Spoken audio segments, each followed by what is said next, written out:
Qorxaq olmaq gözəl bir şeydir. Daha doğrusu bir şeylərdən qorxa bilmək bizim üçün həyati dərəcədə əlzəmdir.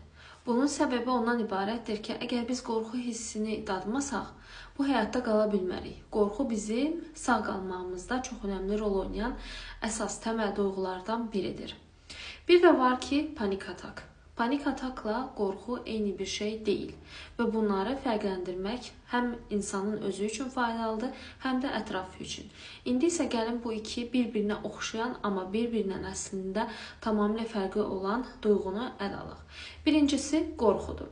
Qorxu hər zaman müəyyən bir səbəbə əsaslanır. Yəni ki, tutaq ki, bir it üstümüzə gəlirsə, biz qorxuruq və bizim bədənimiz belə bir reaksiya verir. Savaş ya da qaç. Yəni, döyüşə bilirsənsə döyüş qabağındakı təhlükə ilə.